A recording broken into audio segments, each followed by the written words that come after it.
The time has come for the Harry Potter section of this Universal Disney trip. So yeah, let's hop into our robes and let's just get started.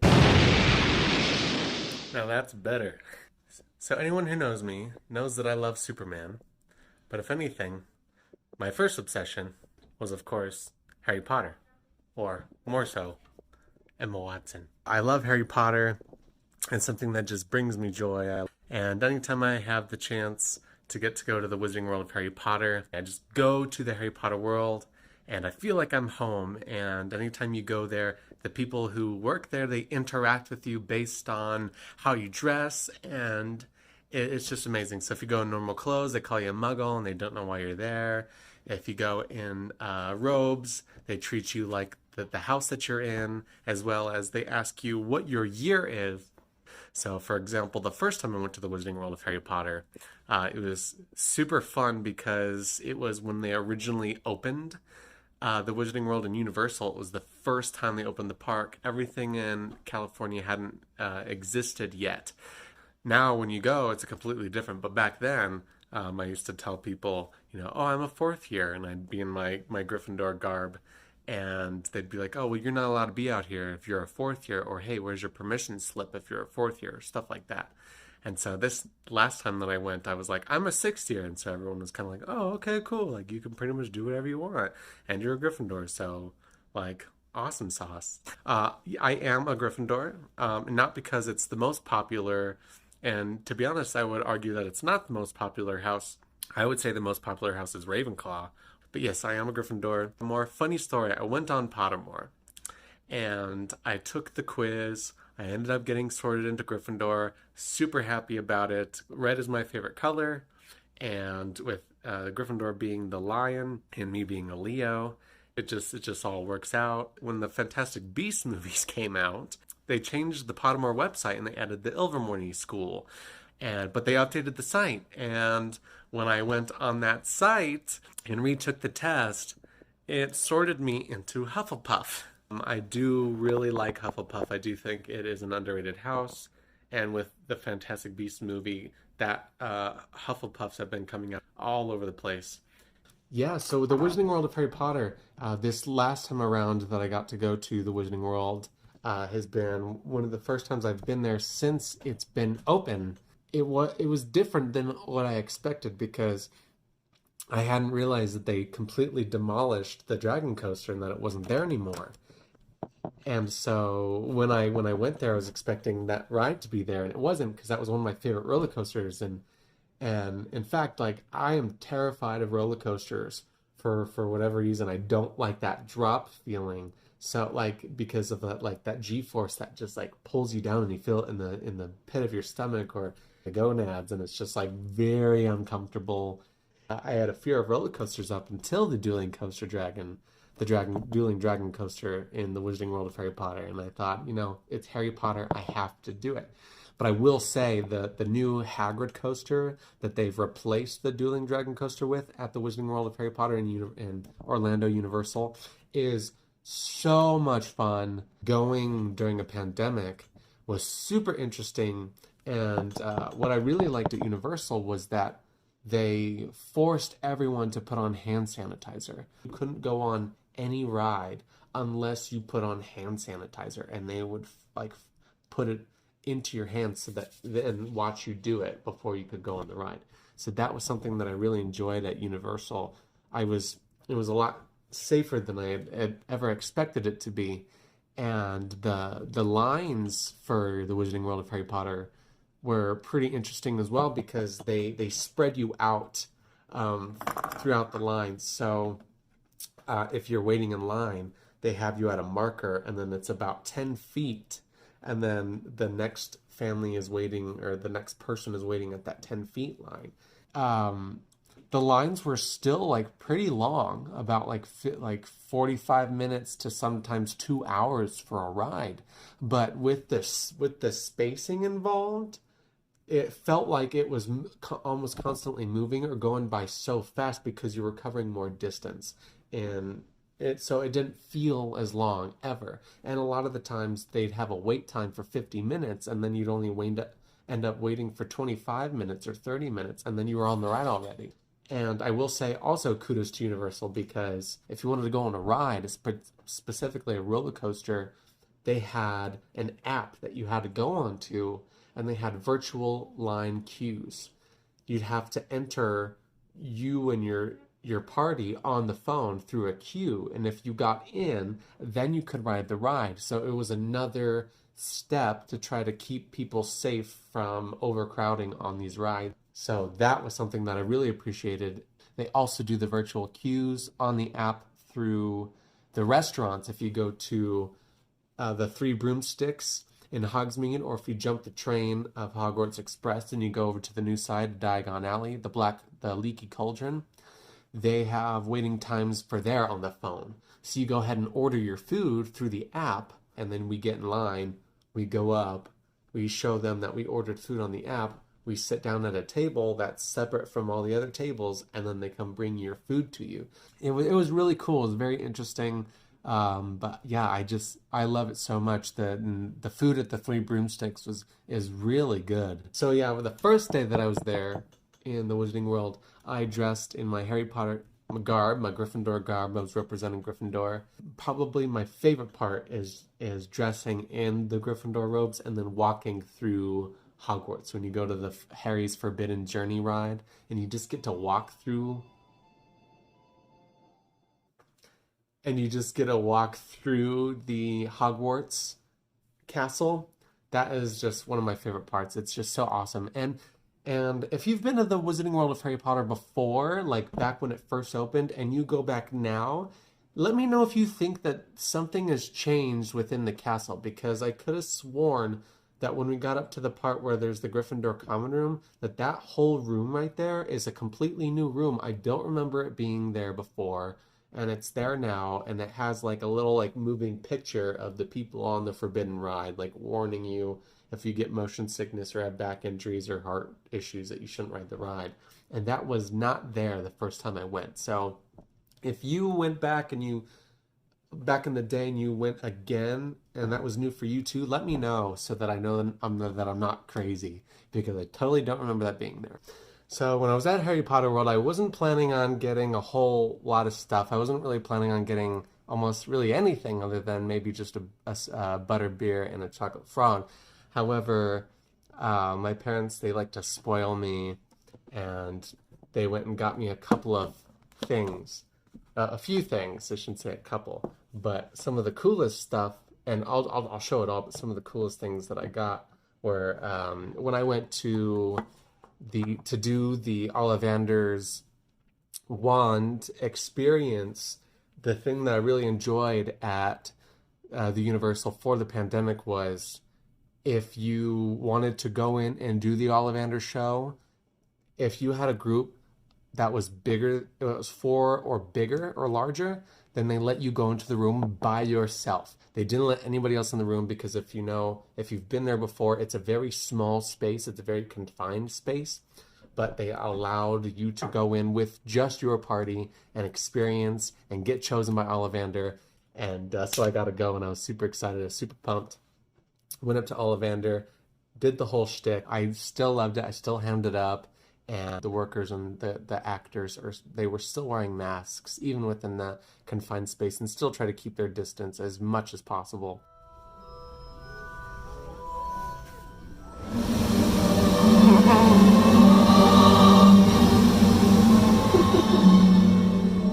Perfect fit. A wand of elder. This wand is quite rare. It is considered unpopular, even unlucky by some. But some of the things that I got were this little magic potion. If you know what this is in the comments, go ahead and let me know what it is. Yes, I got this there. I'm not a big sweets person. It is candy. I might open it up and dump it out and put like some other type of material in here. Again, I'm not really big into sweets. I don't eat candy, but I get a chocolate frog every time I go, just because the first movie, they made such a big deal about chocolate frogs and Harry seeing it for the first time with the frog being enchanted and jumping out. And so every time we go there, I try to get a chocolate frog to get some of the training cards.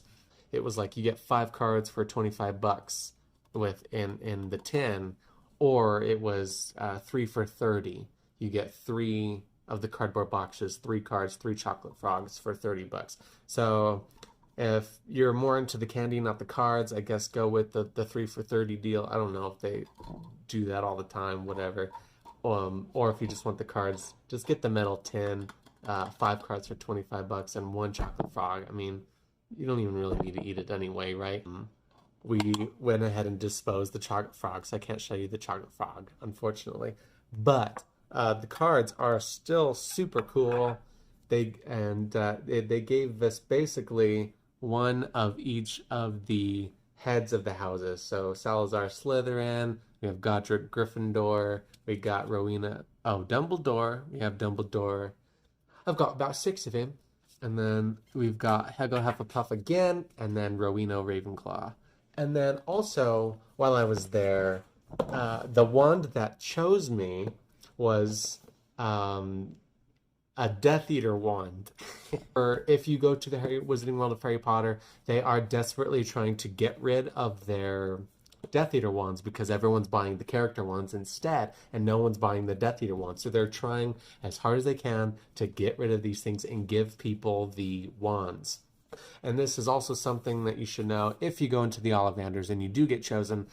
I was always under the impression that if you got chosen by Ollivander and you did the wand show, that whatever wand picked you, I could have sworn that you got that wand for free or at like a big discount because it chose you to kind of like encourage you to buy that wand. But at the Wizarding World, when I was chosen, that was not the case. They still gave this to me. They just kind of like walked me over to the register after I got chosen and were like, let us know if you have any questions. And the guy was like, hey, you want to buy this? And I was like, I don't know. To be honest, I kind of want to browse around because I might just get a different wand because I don't want a Death Eater wand, right? And my pops was like, no, you got to get it because it chose you. And he bought it for me. So super sweet. No discounts, full price. And in fact, because it is a wand that is an interactive wand, it was slightly more expensive. It was about $50, I think. $50, 55, something like that with tax. But yes, so that is something that you should know. It is not free. You don't get a discount. You do have to buy it even if you're chosen. So anyways, the wand that chose me was this little bad boy. So I will say that this wand is actually really cool. It actually, like the engravings on it, the wood, it's pretty amazing to be honest. And the wizarding wand that I had got on Pottermore was a phoenix feather. It was like a 9 3/4 inch phoenix feather a hazelwood wand. And this instead is a dragon heartstring wand made out of ash or something like that. But when I looked up, if you go into the wand shop at Universal, it does list all of the woods that all of the wands are made out of. And depending on the wood that chooses you or whatever, it has a specific special meaning for you. And when I looked up the wood that I got, it was protected against the negative energies of other people so that they can live the true authentic versions of themselves.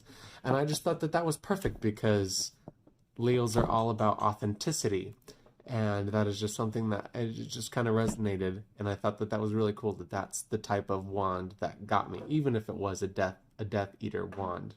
But I always bring my Harry Potter wand with me when I go to the Wizarding World of Harry Potter, and when I went to all the interactive stuff, I was like doing the wands to see if it would work, and it wasn't working, and I thought, oh, well, it's because I'm not magical, I'm a muggle. But it's because you have to get an interactive wand. And the difference is I don't know if you can see this very well, but there is a sensor. All of the interactive wand boxes, they come with these little maps. They show you exactly where all of the spells, where all of the interactive stuff is. All the little things that you can interact with, the spells that they have you cast, and you have to do the movements very small and very specific in order for it to work. So if you're just curious, this is what the wands used to look like. So if you went to the Wizarding World of Harry Potter, they used to have wands like this, where it was just a box, right? It was just a box and it had the little symbol on it, just like you see in the first movie. From those boxes and those wands to these little character boxes, and that they have like this little sheen on it with the character name on it, and then you'd pull it off, and then it was the wand box, and then you'd open the wand and it was inside. But now the boxes look like this, and it says Ollivanders, and they're like big and thick. They still have they have the O on the side this time of Ollivanders, only on one side. But I just thought that was interesting that the boxes look different, and some of them say Ollivanders, and some of them are like super thin like this, and they have the character's name on the end. I don't know why, that just it was just strange to me. I was wandering around Gringotts, and this kid got this special wand for his birthday or something like that. And when I looked at the wand, I was trying to figure out whose wand is that, because I have a pretty good eye for the wands and who the character wands are. And he had a wand that didn't belong to anybody.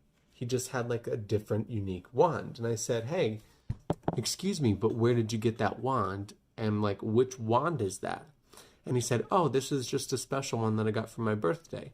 It's a collector's wand." And I was like, "What?" And so I went and we got it, and I opened it up. Look at that.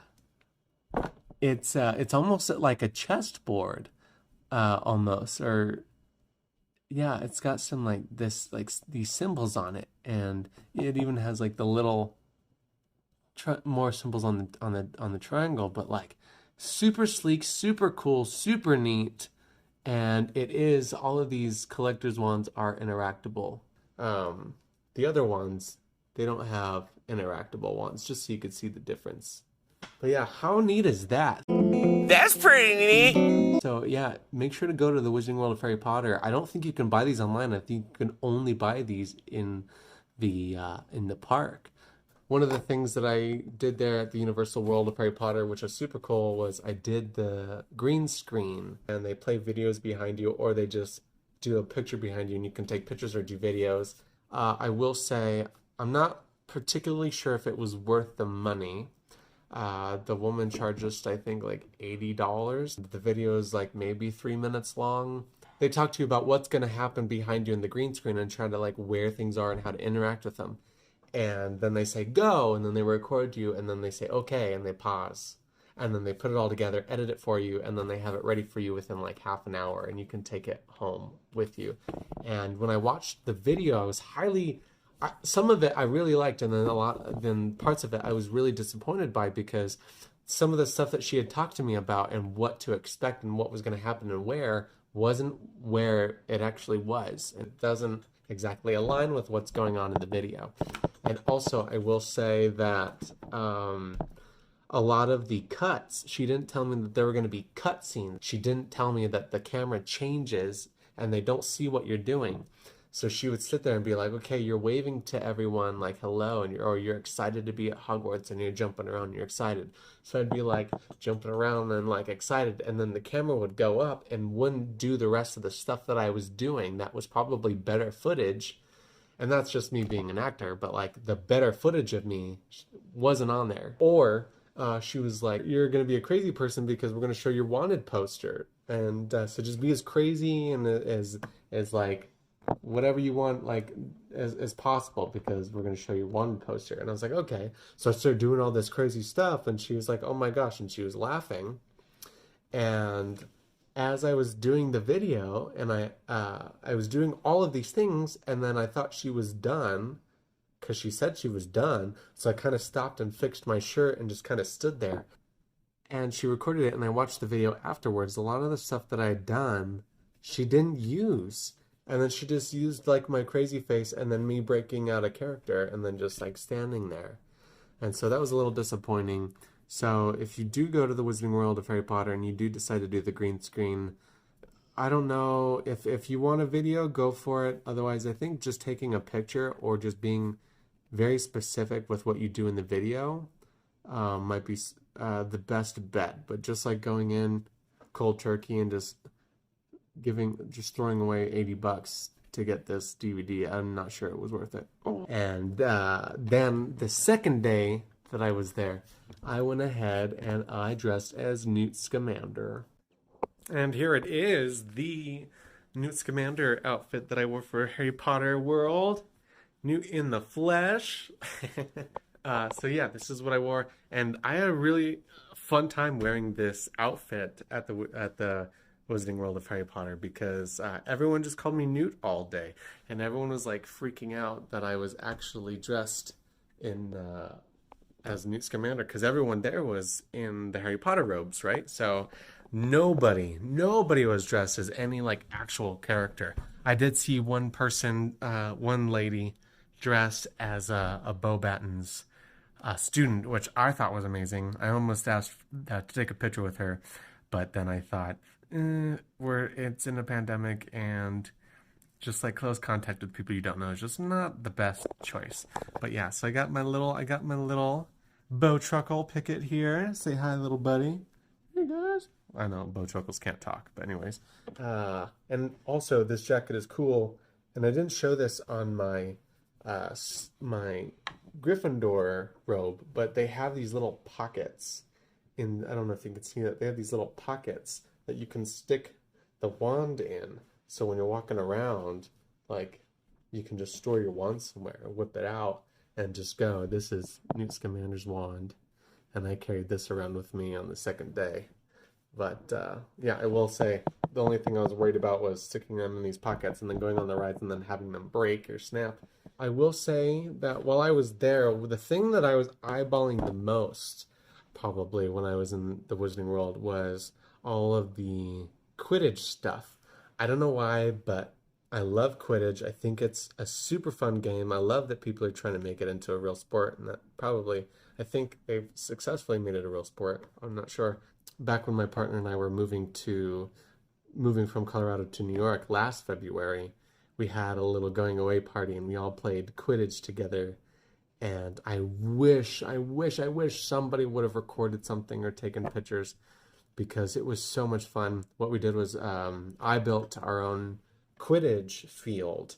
I got golden hula hoops from just a generic store, and then bought these little beams, these little circular wooden beams, and then just drilled a nail into the top and just drilled the hoops down, and then I literally just stuck those into a box and just filled the box with rocks, and then just taped the bottom of I know, very actor tries to build, right? Like as the people at when I used to work at the zoo said, it's okay, you're pretty.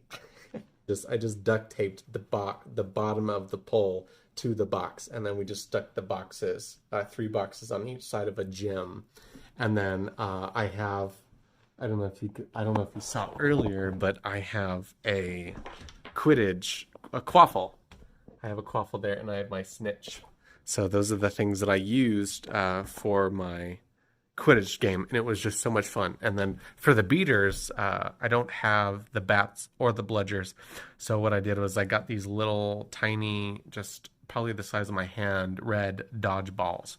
And what we did is we had 3 chasers, 2 beaters they were just carrying dodgeballs around, and then 1 keeper and then 1 seeker. So that snitch that I just showed you is remote control snitch.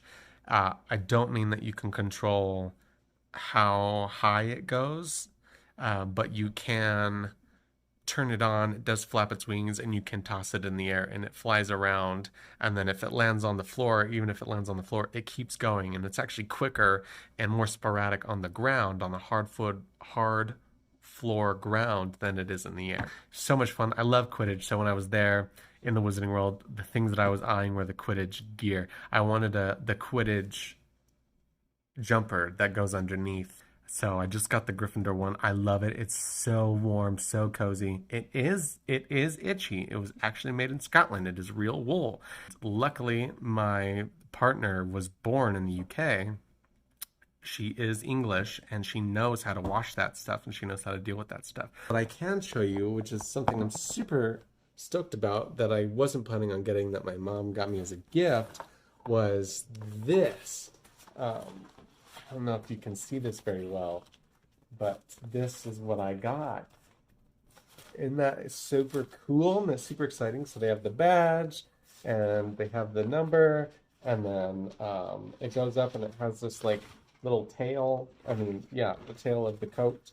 But yeah, I just thought it's super cool. I'll have to put it on sometime and like take a picture of it. But it's so cool. I love it. I didn't get the black suit that goes on underneath it because that was like just as expensive as this was.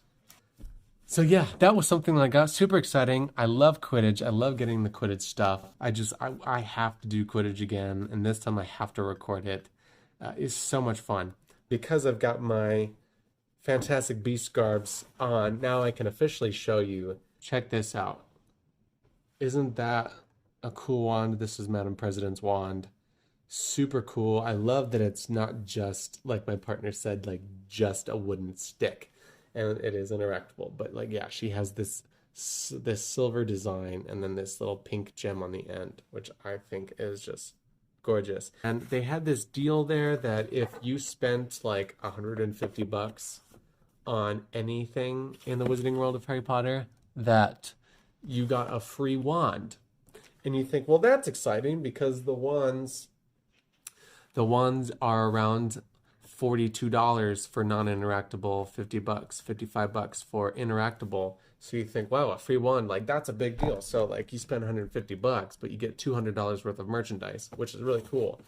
The catch is with these free wands is that you don't get to pick your wand. You say, hey, I got this receipt, I get a free wand, and then they give you 2 options to choose from.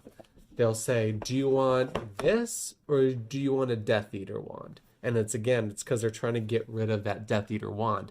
But all of the wands that they had for you to choose, for me, it was, do you want a Death Eater wand or do you want Tina Goldstein's wand?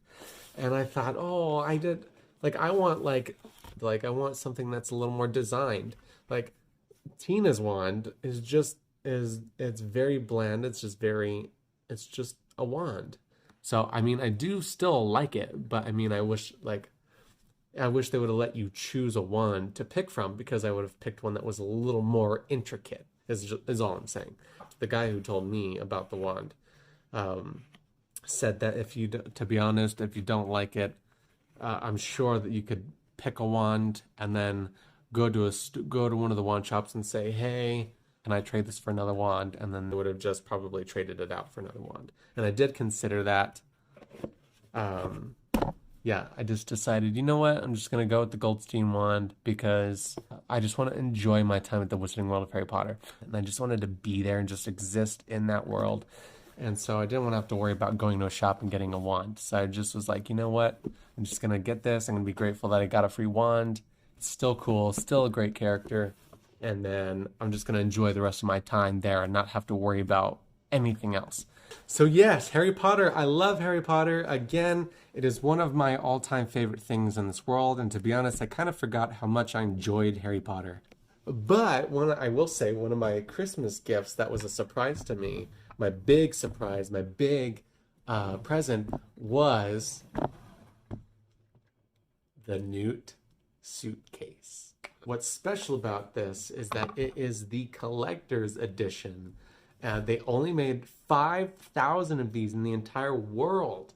And once they sell out of those 5,000, they're not making any more of these. Check this out. This is so awesome. So they do give you keys for this.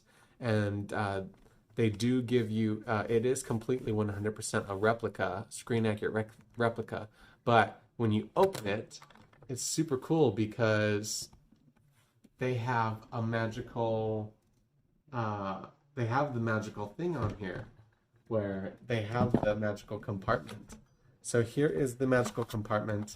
If you can see, it comes with this authentic card that is like, this is authentic. There's only 5,000 of these. Keep this card in this box. It's your certificate.